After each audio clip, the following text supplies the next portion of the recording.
बुधवार देर रात एक बार फिर से अमृतसर में धमाकों की गूंज सुनाई दी। ये 5 दिन के भीतर हुआ तीसरा धमाका था। धमाके के बाद पूरे इलाके को सील कर दिया गया। आसपास की सरायों में सर्च ऑपरेशन शुरू कर दिया गया।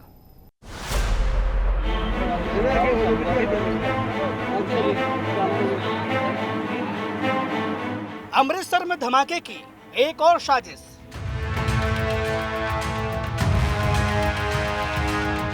स्वर्ण मंदिर के पास आधी रात को धमाका। 5 दिन में 3 बार सुनाई दी धमाकों की गूंज।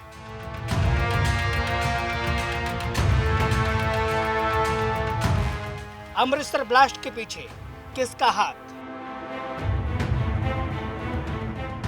ये तस्वीरें स्वर्ण मंदिर के पास स्थित श्री गुरु रामदास सराय के पिछले हिस्से की है, जब रात 12:10 के आसपास एक धमाके की गूंज ने लोगों के अंदर दहशत का माहौल पैदा कर दिया। स्वर्ण मंदिर के पास पिछले 5 दिनों में यह तीसरा धमाका था। इस घटना के बाद स्वर्ण मंदिर मैनेजमेंट की तरफ से तुरंत इसके बारे में पुलिस को सूचना दी गई और पूरे इलाके को सील किया गया और आसपास की जगहों पर तलाशी अभियान चलाया गया।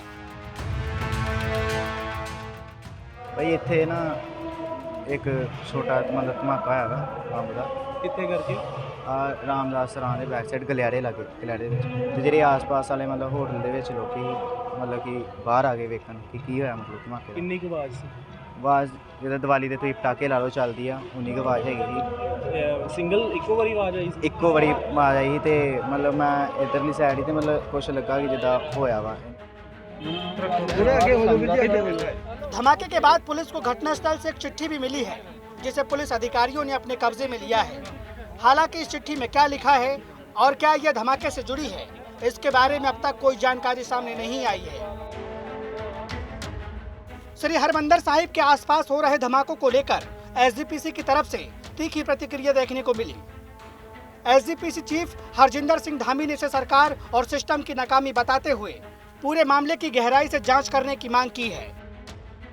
सचखंड श्री हरमंदिर साहब नाल संबंधित ਇਹ ਪਹਿਲਾਂ 2-4 ਦਿਨ ਪਹਿਲਾਂ 2 ਘਟਨਾਵਾਂ ਹੋਈਆਂ ਜਿੱਥੇ ਬਲਾਸਟ ਹੋਏ, ਪਰ ਉਹ ਬਲਾਸਟਾਂ ਦੇ ਵਿੱਚ ਸਰਕਾਰ ਨੇ ਕੋਈ ਦਿਲਚਸਪੀ ਨਹੀਂ ਦਿਖਾਲੀ।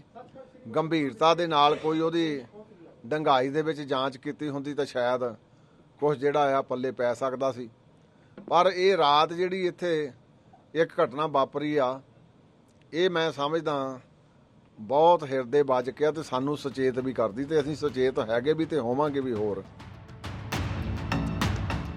5 दिनों में श्री हरमंदिर साहिब के पास हुआ यह तीसरा धमाका है। धमाका इतना जोरदार था कि आसपास की सराय में आराम कर रहे लोगों की नींदें खुल गई और पूरे इलाके में डर और दहशत का माहौल पैदा हो गया।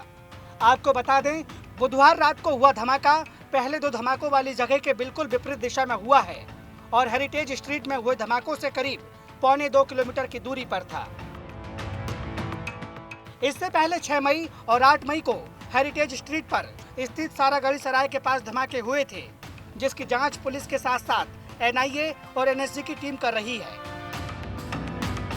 इस बीच तीसरे धमाके ने पंजाब में सुरक्षा व्यवस्था पर सवाल खड़ा कर दिया है। हम इस वक्त स्वर्ण मंदिर परिसर समूह में हैं और मेरे बाईं ओर आप देखें तो हमें एक दीवार दिखाई दे रही है। ये दीवार गुरु रामदास सराय की है, जहाँ पर हमें सबसे नीचे जो है वॉशरूम्स दिखाई दे रहे हैं। इसी वॉशरूम के भीतर जो तीसरा ब्लास्ट था उसका आईडी तैयार किया गया था और उसके बाद जहाँ पर आप एक ये रस्सी देख रहे हैं ग्रे कलर की, उसके बिल्कुल मध्य में बीच में यहीं पर जो है वो ब्लास्ट हुआ। लो इंटेंसिटी ब्लास्ट था और इससे पहले 6 और 8 मई को जो और धमाके हुए थे यहाँ से लगभग 1.25 किलोमीटर के फासले पर जो हेरिटेज क्षेत्र है वहाँ पर हुए थे।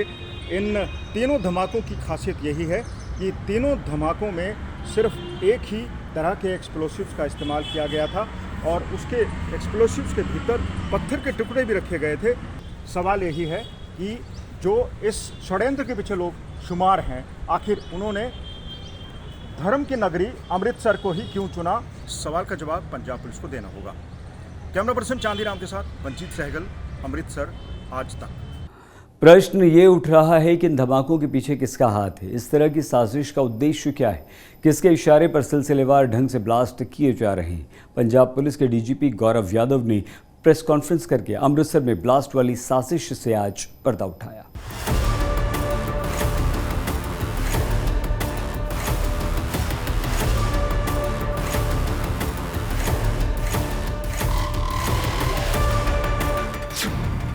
क्या अमृतसर ब्लास्ट खालिस्तानी साजिश का नतीजा है? क्या है तीनों धमाके के पीछे का अमृतपाल कनेक्शन? कब, कैसे और क्यों रची गई अमृतसर को दहलाने की साजिश? 24 घंटे के भीतर पंजाब पुलिस का चौंकाने वाला खुलासा। 5 दिनों के भीतर 3 धमाकों की साजिश से पंजाब पुलिस ने पर्दा उठा लिया है। तीसरे धमाके के महज 12 घंटे के भीतर पुलिस ने इस पूरी साजिश को बेनकाब करते हुए पूरे मामले में कुल 5 लोगों को अमृतसर से गिरफ्तार किया है।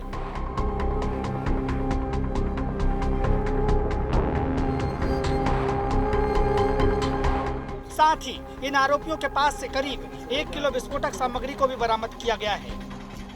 पंजाब पुलिस के मुताबिक इन 5 आरोपियों ने ही 5 मई से 11 मई के बीच अमृतसर में तीनों धमाके किए थे। पुलिस ने इस पूरी साजिश में जिन 5 लोगों को गिरफ्तार किया है, उनकी पहचान आजादवीर सिंह, अमरीक सिंह, साहिब सिंह, हरजीत सिंह और धर्मेंद्र सिंह के तौर पर की गई है। पंजाब पुलिस ने ये अमृतसर में जो हाल के दिनों में जो 3 लो इंटेंसिटी एक्सप्लोजन्स हुए थे, उन्हें वर्कआउट कर लिया है और 5 इसमें गिरफ्तारियां हुई हैं अमृतसर पुलिस की तरफ से। अब सवाल उठता है कि आखिर तीसरे धमाके के बाद पुलिस के हाथ ऐसा क्या लगा कि जो बाकी धमाकों के वक्त नहीं लगा था। ये तस्वीर गुरु रामदास सराय के अंदर की है। तीसरे ब्लास्ट के बाद जब पंजाब पुलिस और एसजीपीसी की टास्क फोर्स ने आसपास की सीसीटीवी तस्वीरों को खंगालना शुरू किया तो उनके हाथ ये फुटेज लगी।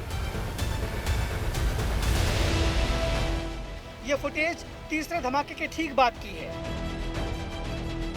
पुलिस के मुताबिक तस्वीरों में दिखाई दे रहा शख्स ब्लास्ट का मुख्य आरोपी आजादवीर सिंह है, जो तीसरे धमाके के बाद सराय के बरामदे में जाकर सो गया था। आजादवीर की निशानदेही पर ही पुलिस ने 4 अन्य आरोपियों को गिरफ्तार किया है। पंजाब पुलिस ने इस पूरे मामले में एक महिला से भी पूछताछ की है, हालांकि उसे गिरफ्तार नहीं किया गया। मैं एसजीपीसी टास्क फोर्स और एसजीपीसी के सहयोग के लिए उनको धन्यवाद देता हूं और रिकॉर्ड पे प्लेस करता हूं। मैंने एसजीपीसी के प्रधान जी से बात करके उनका धन्यवाद भी किया है। तो पुलिस के साथ पूरा सहयोग किया गया। हमने एक साइंटिफिक तरीके से इन्वेस्टिगेशन करी। पंजाब पुलिस के मुताबिक आजादवीर सिंह और अमरीक सिंह तीनों ब्लास्ट के मास्टरमाइंड थे। प्रेस कॉन्फ्रेंस के दौरान पुलिस ने आजादवीर की एक तस्वीर भी दिखाई, जो पहले ब्लास्ट के ठीक पहले की है। इस तस्वीर में आजादवीर सारागढ़ी पार्किंग की छत पर हाथ में बम लेकर खड़ा है। जांच में यह भी पता चला है कि सभी आरोपी 2 मई से गुरु रामदास सराय में कमरा लेकर रह रहे थे। गुरु रामदास सराय ਦੇ ਵਿੱਚ ਇਸ ਦੇ ਵਿੱਚ 3 ਜਿਹੜੇ ਹੈਗੇ ਕੰਟੇਨਰ ਸੀਗੇ, 2 ਜਿਹੜੇ ਕੈਨ ਸੀਗੇ એનર્ਜੀ ਡਰਿੰਕ ਦੇ ਜਿਹੜੇ ਹੈਲ ਦੇ ਤੇ 1 ਮੈਟੈਲਿਕ ਟਿਫਿਨ ਸੀਗਾ। ਇਹ 3 ਕੰਟੇਨਰਸ ਦੇ ਵਿੱਚ ਤਕਰੀਬਨ 200 ਗ੍ਰਾਮ ਐਕਸਪਲੋਸਿਵ ਸੀ, ਜਿਹੜਾ ਫਾਇਰ ਕਰੈਕਰਸ ਬਣਾਉਣ ਨੂੰ ਯੂਜ਼ ਕੀਤਾ ਜਾਂਦਾ ਹੈ। ਉਸ ਦੇ ਵਿੱਚ ਪਲੇਸ ਕਰਕੇ ਇੱਕ ਪੋਲੀਥੀਨ ਬੈਗ ਦੇ ਵਿੱਚ ਇਹ ਤਿੰਨੋਂ ਕੰਟੇਨਰ ਪਲੇਸ ਕੀਤੇ ਗਏ ਸੀਗੇ ਤੇ ਜਿਹੜੀ ਪਾਰਕਿੰਗ ਹੈਗੀ ਹੈਰੀਟੇਜ ਪਾਰਕਿੰਗ ਬਿਲਡਿੰਗ, ਉਹਦੇ ਰੂਫ ਟਾਪ ਤੇ ਆਜ਼ਾਦਵੀਰ ਨੇ ਇਕੱਲੇ ਜਾ ਕੇ ਉੱਥੋਂ ਰੋਪ ਡੈਂਗਲ ਕਰਤੀ ਸੀਗੀ ਤੇ ਉਸ ਤੋਂ ਬਾਅਦ ਇਹ 6 ਮਈ ਨੂੰ 11:25 PM ਤੇ ਐਕਸਪਲੋਜਨ ਹੋਇਆ ਸੀ। पंजाब पुलिस की जांच में जो फैक्ट्स अब तक पता चले हैं, उसके मुताबिक आजादवीर खालिस्तान का समर्थक है और जर्नैल सिंह भिंडरावाला को अपना आइडल मानता है। उसके सोशल मीडिया अकाउंट्स में ऐसी कई पोस्ट हैं जो आतंकवाद के दौर से जुड़ी हुई हैं। आजादवीर और उसके साथियों ने बम फोड़ने के लिए जानबूझकर गोल्डन टेम्पल को चुना, क्योंकि इस एरिया में छोटा सा बम फोड़कर इंटरनेशनल लेवल पर अपनी पहचान बनाना चाहता था। मुख्य आरोपी वारिस पंजाब दे के संगठन के मुखिया अमृतपाल सिंह की गिरफ्तारी से काफी नाराज थे और इसलिए धमाके की साजिश रची। देसी बम बनाने के लिए आरोपियों ने पोटाश का प्रयोग किया, जो कम घातक होता है। इसके धमाके की आवाज अधिक होती है। मुख्य आरोपी आजादवीर के खिलाफ अमृतसर के ही छेटा इलाके में बेअदबी का केस दर्ज है। CCTV footage, technical investigation, data से हमने इनकी प्रेजेंस इस्टेब्लिश कर ली है और इसकी हम डीप इन्वेस्टिगेशन करेंगे। इनके लिंकेजेस जो इनके टेलीफोन फोरेंसिकली एग्जामिन कराएंगे, इनके एसोसिएट्स के बारे में पता करेंगे इंडिया या अब्रॉड में, और इसको सारे एंगल्स को हम एक एसआईटी कॉन्स्टिट्यूट करके इसकी इन्वेस्टिगेशन करेंगे। ये भी एक संयोग है कि 5 मई को अमृतपाल की गिरफ्तारी होती है और ठीक 12 दिन बाद अमृतसर में धमाकों का सिलसिला शुरू हो जाता है। फिलहाल इन सभी आरोपियों को कोर्ट में पेश किया गया। पुलिस के मुताबिक आरोपियों के मोबाइल की लोकेशन को ट्रैक करके आइडेंटिफाई कर लिया गया है, जिसे सबूत के तौर पर इस्तेमाल किया जाएगा। इसके अलावा इनके मोबाइल फोन से कई महत्वपूर्ण जानकारियां भी मिली है। अमृतसर से मंजित सहगल और अमित शर्मा के साथ आज तक ब्यूरो। अमृतसर ब्लास्ट केस में गिरफ्तार किए गए आरोपी अमरीक सिंह के परिवार वालों ने इस पूरे मामले पर क्या कहा, देखिए। पुलिस ਹੁਣ ਤੇ ਪਤਾ ਲੱਗਾ ਤੇ ਉਹਨਾਂ ਨੂੰ ਪੁਲਿਸ ਵਾਲਿਆਂ ਮੈਂ ਤੇ ਪੈਲੀ 'ਚ ਹਾਂ ਤੇ ਸਾਨੂੰ ਕੁਝ ਨਹੀਂ ਪਤਾ ਲੱਗਾ। ਹੁਣੇ ਆਈ ਮੁੜ ਜੀ ਖਬਰ ਸੁਣੀ ਆ ਤੇ ਇਸ ਗੱਲ 'ਚ ਸਾਨੂੰ ਬੜਾ ਮਨ ਨੂੰ ਦੁੱਖ ਲੱਗਾ। ਬਹੁਤ ਮਾੜੀ ਗੱਲ ਹੈ। ਅਮਰੀਕ ਸਿੰਘ ਕਿਵੇਂ ਦਾ ਸੀ ਉਹਨੂੰ? ਇਹ ਅਮਰੀਕ ਸਿੰਘ ਪਹਿਲੇ ਤੇ ਵੀ ਇਸ ਗੱਲ ਦੇ ਬਹੁਤ ਬਰਖਲਾਫ ਸੀ ਤੇ ਹੁਣ ਨਸ਼ੇ ਪੱਤੇ ਕਰਦਾ ਹੀ, ਹੁਣ ਵੀ ਕੀ ਮਾੜੀ ਗੱਲ 'ਚ ਪੈ ਗਿਆ ਸੀ ਤੇ ਗੱਲ ਦੇ ਬਹੁਤ ਖਿਲਾਫ ਹੈ। पंजाब के लुधियाना में हुई गैस रिसाव की घटना को अभी 2 सप्ताह भी नहीं हुए। अब रोपड़ जिले के नंगला में भी इसी तरह का मामला सामने आया। संत सोल्जर स्कूल के छात्र और शिक्षक जहरीली गैस रिसाव की चपेट में आ गए, जिसके बाद 24 बच्चों और एक टीचर को अस्पताल में भर्ती करना पड़ा। रोपड़ के सेंटर सोल्जर प्राइवेट स्कूल में मची अफरा तफरी की ये तस्वीरें सुबह 8 बजे की है, जब स्कूल के पास स्थित एक फैक्ट्री से जहरीली गैस लीक होने की वजह से बच्चों की तबीयत बिगड़ जाती है। किसी को सांस लेने में तकलीफ होती है तो किसी को उल्टी होने की शिकायत मिलती है। देखते ही देखते करीब 25 बच्चे जहरीली गैस की चपेट में आ गए। इस खबर से इलाके में हड़कंप मच गया। प्रशासन के हाथ पांव फूल गए। रोपड़ की डीसी प्रीति यादव और एसएसपी विवेकशील सोनी, स्वास्थ्य विभाग की टीम समेत तमाम आला अधिकारी मौके पर पहुंच गए। आसपास के अस्पतालों से मेडिकल स्टाफ को भी नंगल सिविल अस्पताल बुला लिया गया। तुरंत स्कूल को खाली कराकर बच्चों को उनके घर भेज दिया गया। जिन बच्चों की तबीयत बिगड़ी थी उन्हें आनन फानन में नंगल सिविल अस्पताल पहुंचाया गया और एक बच्चे की हालत गंभीर होने की वजह से चंडीगढ़ पीजीआई रेफर कर दिया गया। घटना के समय स्कूल में करीब 2400 बच्चे मौजूद थे। फिलहाल सभी बच्चे सुरक्षित बताए जा रहे हैं। एहतियात के तौर पर पूरे एरिया को सील कर दिया गया है।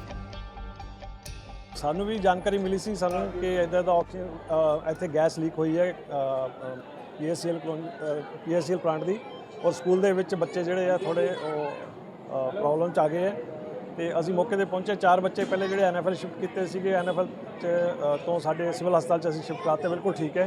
ਉਸ ਤੋਂ 16-17 ਬੱਚੇ ਮੈਂ ਹੁਣ ਇੱਥੋਂ ਵੈਸੇ ਜਿਹੜੇ ਕਹਿ ਰਹੇ ਸੀ ਸਾਨੂੰ ਸਫੋਕੇਸ਼ਨ ਹੋ ਰਹੀ ਹੈ ਉਹ ਵੀ ਐਂਬੂਲੈਂਸ ਦੇ ਵਿੱਚ ਭੇਜਤੇ, 2 ਐਂਬੂਲੈਂਸਾਂ ਹੋਰ ਭੇਜਤੀਆਂ। ਗੈਸ ਲੀਕ ਹੋਈ ਹੈ ਜੋ ਸਾਨੂੰ ਪਤਾ ਲੱਗਿਆ ਹੈ ਤੇ ਉਹਦੇ ਸੰਬੰਧ ਵਿੱਚ ਉਰੇ ਆਏ ਸੀਗੇ। ਉਰੇ ਆ ਕੇ ਸਕੂਲ ਨੂੰ ਇਵੈਕੂਏਟ ਜਿਹੜੇ ਬੱਚੇ ਆਪਾਂ ਇਵੈਕੂਏਟ ਕਰਤੇ ਇੱਥੋਂ ਤੇ ਹੁਣ ਸਾਰੇ ਜਿਹੜਾ ਥੋੜੇ ਬੱਚੇ ਸੀਗੇ ਉਹਨਾਂ ਨੂੰ ਹਸਪੀਟਲ ਵੀ ਦਾਖਲ ਕਰਾਤਾ ਜੀ ਤੇ ਹੁਣ ਸਿਚੁਏਸ਼ਨ ਅੰਡਰ ਕੰट्रोल है। पेरेंट्स ਨੂੰ ਬੇਨਤੀ ਹੈ पैनिक ना करना, सब ठीक है।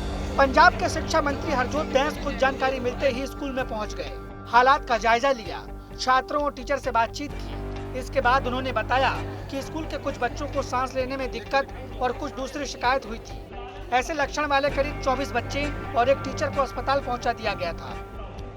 इनमें से 18 से 19 बच्चों को प्राथमिक उपचार के बाद अस्पताल से छुट्टी कर दी गई, जबकि 4-5 बच्चों को अस्पताल में अंडर ऑब्जर्वेशन में रखा गया है और अभी बच्चे सुरक्षित हैं। सारे आस-पास के समाज सेवी सज्जन पहुँच के सारे स्कूल ਨੂੰ ਵੈਕੂਲੇਟ ਕੀਤਾ ਗਿਆ। मीडिया के साथियों ने बहुत चंगी भूमिका निभाई। जिन्ने बच्चे सारे स्कूल चों चले जा चुके हैं, तकरीबन 12 बच्चों को एज ए प्रिकॉशनरी हॉस्पिटल लेके गया सी। जिले ਦੀਆਂ ਸਾਰੀਆਂ ਐਂਬੂਲੈਂਸਾਂ ਇੱਥੇ ਸਟੇਸ਼ਨ ਕਰਵਾ ਦਿੱਤੀਆਂ ਗਈਆਂ ਸੀ। ਸਾਰਾ ਐਡਮਿਨਿਸਟ੍ਰੇਸ਼ਨ ਸਾਰਾ ਕੁਝ, ਜਿੰਨੇ ਬੱਚੇ ਹਸਪੀਟਲਾਈਜ਼ ਸਾਰੇ ਠੀਕ ਹੈ, ਕੋਈ ਵੀ ਆਕਸੀਜਨ ਸਪੋਰਟ ਤੇ ਵੀ ਹੈ ਨਹੀਂ, यानी किसी ਨੂੰ ਵੀ कोई जान का कोई भी इत्थे नुकसान नहीं होया। पंजाब के मुख्यमंत्री भगवंत मान आज संगरूर के दौरे पर पहुंचे। उन्होंने सबसे पहले धुरी में लोक मिलनी कार्यक्रम के तहत लोगों से मुलाकात की, उनकी समस्याओं को सुना, सभी समस्याओं का हल करने का आश्वासन दिया। इस दौरान मान ने कहा कि इस तरह के कार्यक्रम पंजाब की हर विधानसभा क्षेत्र में किए जाएंगे ताकि लोगों की समस्याओं को सुनकर उन्हें जल्द दूर किया जा सके। श्री मुक्तसर साहिब में गुरुवार को बड़ा सड़क हादसा हुआ। कार एक वाहन से टकराने के बाद पलट गई। हादसे में एक बुजुर्ग की मौत हो गई, 10 लोग घायल हो गए। पुलिस ने गांव वालों की मदद से घायलों को अस्पताल पहुंचाया, जहां डॉक्टर्स ने प्राथमिक उपचार के बाद सभी को बठिंडा के अस्पताल में रेफर कर दिया। घायलों में 5 की स्थिति गंभीर बनी हुई है। ਸਾਡੇ ਕੋਲ ਜੀ ਸਵੇਰ ਮਾਸ ਕੈਜੁਅਲਟੀ ਆਈ ਸੀਗੀ ਸਵੇਰੇ 7 ਵਜੇ ਦੇ ਆਸ-ਪਾਸ। ਉਹਦੇ ਵਿੱਚ ਸਾਡੇ ਕੋਲ 10 ਮਰੀਜ਼ ਆਏ ਹੋਏ ਜੀ। 10 ਮਰੀਜ਼ਾਂ ਦੇ ਵਿੱਚ ਸਾਰਿਆਂ ਦੇ ਕਾਫੀਆਂ ਦੇ ਮਤਲਬ 5 ਲੋਕਾਂ ਦੇ ਸਿਰ ਤੇ ਸੀਰੀਅਸ ਸੱਟਾਂ ਸੀਗੀਆਂ, ਬਾਕੀ ਦੇ ਹੱਥਾਂ ਪੈਰਾਂ ਤੇ ਸੱਟਾਂ ਸੀਗੀਆਂ। ਜਿਨ੍ਹਾਂ ਦੇ ਸੀਰੀਅਸ ਸੱਟਾਂ ਸੀ ਉਹਨਾਂ ਨੂੰ ਫਰੀਦਕੋਟ ਵੈਸੇ ਰੈਫਰ ਕਰ ਦਿੱਤਾ ਹੋਇਆ ਹੈ ਤੇ ਇੱਕ ਸੁਣਨ ਚ आया कि कोई डेड भी होया पर वो साढ़े को अजे तक आया नहीं है। हेमकुंड साहिब के कपाट 20 मई को खुल रहे हैं। जैसे जैसे समय नज़दीक आ रहा है, तैयारियां जोर पकड़ती जा रही हैं। सेना, स्थानीय प्रशासन रास्तों पर जमी बर्फ को हटाकर रास्ता साफ करने में लगे हैं। कई सुविधाओं को बहाल किया जा रहा है। आने वाले श्रद्धालुओं को परेशानी का सामना न करना पड़े, इसका ध्यान रखा जा रहा है। उत्तराखंड में इस साल 20 मई से हेमकुंड साहिब यात्रा शुरू हो रही है। चमोली गढ़वाल में बसे सिखों के इस पवित्र स्थल पर और आसपास मानो बर्फ का साम्राज्य है। रास्ते को खोलने के लिए सेना और सेवादारों ने कवायद शुरू कर दी है। यहाँ चलने लायक रास्ता तैयार किया जा रहा है। इस वक्त गुरुद्वारा और पास का सरोवर भी पूरी तरह से बर्फ से ढका है। फिलहाल तो बताया जा रहा है कि मौजूदा समय में जहां हेमकुंड साहिब गुरुद्वारा 16 से 18 फीट बर्फ के आगोश में है, वहीं 4 किलोमीटर के रास्ते पर ग्लेशियर देखे जा सकते हैं। इसी हालात को दुरुस्त करने के लिए सेना के जवान और सेवादार रात दिन एक कर बर्फ को काटकर रास्ता बनाने की कोशिशों में लगे हैं। हालांकि ये काम इतना आसान नहीं है। यहाँ का पल पल बदलता मौसम इस अभियान में आड़े आ रहा है। बावजूद इसके हेमकुंड साहिब यात्रा को शुरू करने के लिए प्रशासनिक व्यवस्था पर भी फोकस किया जा रहा है। सेना के जवान हैं, उनके द्वारा निरंतर बर्फ हटाकर रास्ता तैयार किया जा रहा है। साथ ही विद्युतीकरण का कार्य भी कल से वहां पर प्रारंभ हो गया है। कुछ ही दिनों में दोनों ही क्षेत्र भ्यूंडार और घांगरिया में विद्युतीकरण का कार्य पूर्ण हो जाएगा और गर्म पानी के लिए वाटर एटीएम और घोड़ों के लिए जो शेल्टर्स है उसके बनने का भी कार्य प्रारंभ हो गया है। साथ ही पिछले वर्ष जो मार्ग क्षतिग्रस्त हो गया था उस मार्ग के दुरुस्तीकरण का कार्य लगभग पूरा होने वाला है। करीब 15,210 फीट की ऊंचाई पर बसे हेमकुंड साहिब क्षेत्र में ऑक्सीजन की भारी कमी रहती है। साल भर के 8 महीने तो ये इलाका बर्फ से लकदक